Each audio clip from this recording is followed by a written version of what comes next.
اشہد ان لا الہ الا اللہ۔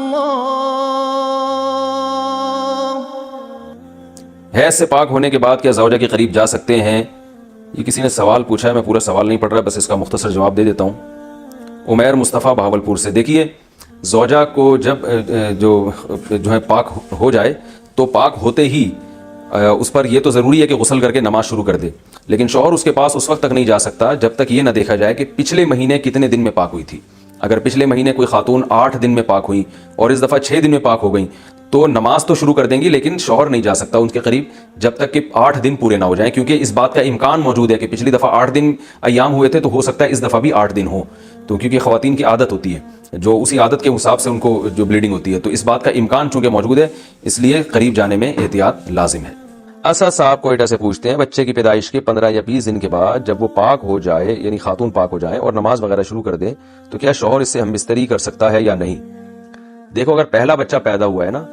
تو پھر جب عورت کو بلیڈنگ رک جائے، نفاس کا خون جب رک جائے گا، چاہے 5 دن میں، 10 دن میں، 20 دن میں، جیسے ہی رک جائے، عورت کو غالب گمانوں کے خون رک گیا ہے،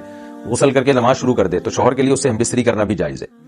لیکن اگر عورت کے دوسرا بچہ ہے تو پھر یہ وہ دیکھے گی پہلے بچے میں کتنے دن تک بلیڈنگ ہوئی تھی۔ مثال کے طور پر پہلے بچے میں بلیڈنگ ہوئی تھی 30 دن، اب 15 دن میں آ کے رک گئی ہے،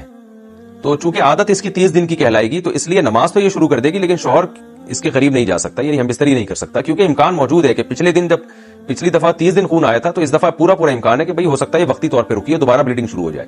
تو نماز میں تو احتیاط والے پہلو کو ترجیح دی جائے گی، وہ یہی ہے کہ نماز پڑھنا شروع کر دے، اور ہم بستری میں احتیاط یہ ہے کہ مرد اس سے اجتناب کرے۔ تو پہلا بچہ ہے تو جب بلیڈنگ رکے گی نماز بھی شروع کریں اور شوہر سے جو ریلیشن ہے وہ بھی جائز ہو جاتا ہے، لیکن اگر دوسرا بچہ ہے تو پہلے بچے میں جتنے دن بلیڈنگ ہوئی تھی اتنے دن تک انتظار کرنا پڑے گا، شوہر جو ہے نا اس سے پہلے قریب نہیں آ سکتا۔ ہم بستری کے بعد حیض آ جائے تو غسل کا حکم۔ بیرون ملک سے کسی نے پوچھا ہے جی ہم بستری کے فوراً بعد حیض آ جائے تو غسل کریں یا نہ کریں؟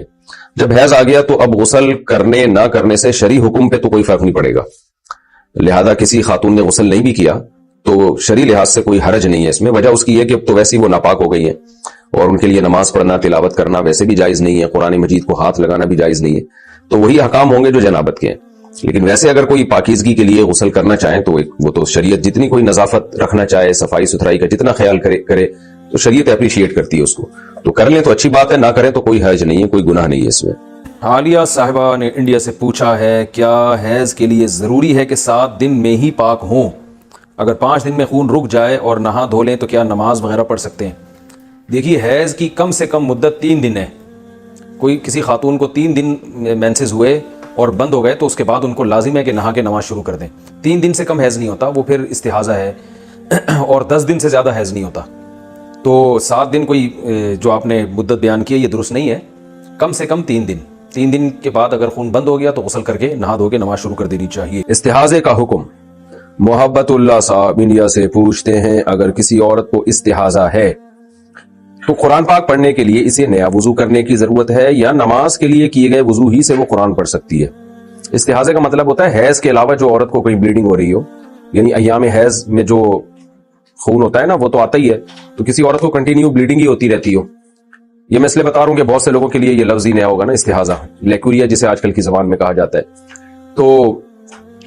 جو معذور خاتون ہوتی ہے نا، جو نماز پاک ہو کر پڑھ ہی نہیں سکتی، اس کو مسلسل بلیڈنگ ہوتی رہتی ہے تھوڑی تھوڑی دیر کے بعد،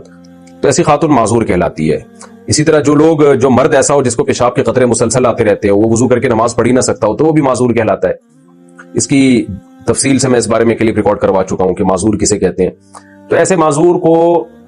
ایک دفعہ وضو کر لے، نماز کا ٹائم جب داخل ہو، اس وضو سے جتنی چاہے نمازیں پڑھیں، قرآن پڑھیں، سب جائز ہے۔ پھر جب دوبارہ نماز کا وقت داخل ہوگا تو نیا وضو کر لے۔ تو اسی طرح استحاضہ والی عورت جو ہے وہ بھی ایسا کر سکتی ہے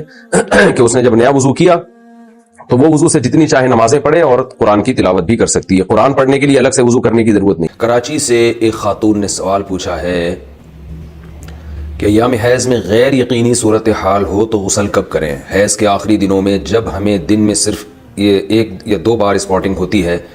یقین نہیں ہوتا کہ اب خون آئے گا یا نہیں، تو ہمیں غسل کرنے کے لیے کتنا انتظار کرنا چاہیے؟ نیز اگر ہم نے انتظار کیا اور بلیڈنگ نہ ہوئی تو کیا ان نمازوں کی قضا کرنی ہوگی؟ یہ سوال اگرچہ حیا کے خلاف ہے لیکن بہت زیادہ پوچھا جاتا ہے اور خواتین بہت پریشان ہوتی ہیں۔ دیکھیے جب کم سے کم حیض کی مدت 3 دن ہے 3 دن کے بعد کسی خاتون کو جب حیض آنا رک جائے تو خواتین کو اپنی عادت کا علم ہوتا ہے، اگر غالب گمان ہو کہ اب دوبارہ بلڈ نہیں آئے گا، حتیٰ کہ اسپاٹنگ بھی نہیں ہوگی، غالب گمان قریب با یقین ہو، تو ان پر لازم ہے کہ وہ غسل کریں اور نماز شروع کر دیں۔ لیکن اس کے بعد اگر 10 دن کے اندر اندر دوبارہ ذرا سی بھی بلیڈنگ ہو گئی، ذرا سی بھی، تو اس کا مطلب یہ تھا کہ وہ جو نماز پڑھی تھی وہ ناپاکی کی حالت میں پڑھی تھی، لہذا وہ نمازیں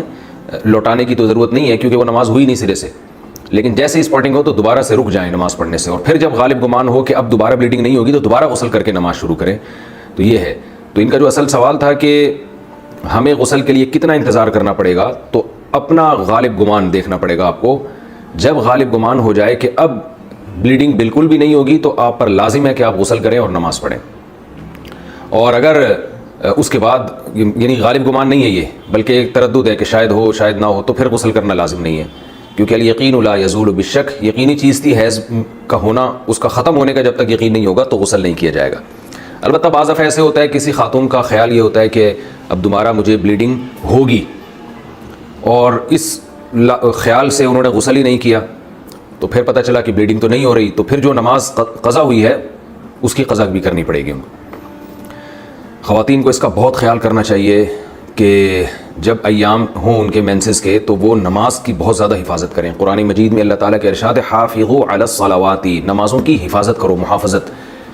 تو محافظت اسی طرح سے ہوتی ہے، اس کا خیال کرنا پڑتا ہے۔ تو فجر کی نماز اکثر خواتین کی گول ہو جاتی ہے کیونکہ وہ سوتے ہوئے میں گزر رہی ہوتی ہے اور اس دوران بلیڈنگ بند ہو چکی ہوتی ہے۔ تو جب خواتین کو اندازہ ہو کہ ان کے ایام حیض پورے ہو گئے ہیں، جیسے کسی کو 4 دن آتا ہے، کسی کو 5 دن آتا ہے، ایک عادت ہوتی ہے ہر عورت کی، تو 4 دن جیسے آنے کی عادت ہے، تو 4 دن کے بعد پھر ان پر لازم ہے کہ وہ صبح صادق کے وقت اٹھ کر دیکھیں کہ ہمیں بلیڈنگ آ رہی ہے یا بند ہو گئی ہے۔ ایسا نہ ہو کہ سوتے سوتے میں نماز ہی قضا ہو جائے۔ تو اگر بلیڈنگ بند ہو گئی ہے تو اس وقت غسل کر کے فجر پڑھیں، اور اگر بعض دفعہ یہ بھی ہوتا ہے کہ عشاء کی نماز بھی لازم ہو جاتی ہے، مثال کے طور پر صبح صادق کا وقت شروع ہو رہا ہے 5:30 پر، 5:30 بجے صبح، تو اب رات کو تو خاتون کا خیال یہ تھا کہ بلیڈنگ ہو رہی ہے اور آخری دن ہے ان کا ایام حیض کا، تو ان پر لازم تھا کہ وہ صبح صادق سے پہلے اٹھ کے دیکھیں کہ واقعی بند ہو چکی ہے یا نہیں۔ اگر بند ہو چکی ہے تو پھر یہ عشاء کی نماز بھی واجب ہے، عشاء کی نماز بھی پڑھنی پڑے گی آپ کو۔ تو بعض خواتین بالکل اس میں غفلت سے کام لیتی ہیں۔ میں یہ نہیں کہہ رہا کہ ابھی بلیڈنگ شروع ہوئی ہے تو رات کو دوبارہ ہر رات کو اٹھ کے دیکھنا شروع کریں کہ بلیڈنگ ہے یا نہیں ہے، تو جو عادت ہے اس کو تو گزرنے دیں۔ 3 یا 4 دن کی کسی کو عادت ہے، کسی کو 5 دن کی عادت ہے، لیکن جس دن یہ احتمال شروع ہو جائے کہ اب بلیڈنگ رک سکتی ہے تو اس دن عشاء کی نماز اور فجر کی نماز میں خاص طور پر خیال کریں، کیونکہ یہ 2 نمازیں سوتے میں گزر جاتی ہیں۔ روزہ کے دوران حیض آ جائے تو کھانے پینے کا حکم۔ اگر رمضان کے روزے کے دوران حیض آ جائے تو روزہ ٹوٹ جاتا ہے، لیکن کیا کھانا پینا جائز ہے یا پورا دن روزے داروں کی طرح رہنا ہوگا؟ ہمارے ہاں یہ بات مشہور ہے کہ اگر زوال کے وقت سے پہلے حیض آ جائے تو کھانا پینا جائز ہے، اور اگر زوال کے بعد حیض آ جائے تو جائز نہیں۔ اس بارے میں رہنمائی فرمائیں عائشہ مقصود کراچی سے۔ روزہ رکھا اور حیض آ گیا تو روزہ ٹوٹ گیا، لہذا کھانا پینا جائز ہے، چاہے زوال سے پہلے ہو یا زوال کے بعد۔ لیکن اگر معاملہ الٹا ہو گیا، کسی خاتون کو حیض آ رہا تھا سحری کے وقت میں، انہوں نے روزہ چھوڑ دیا،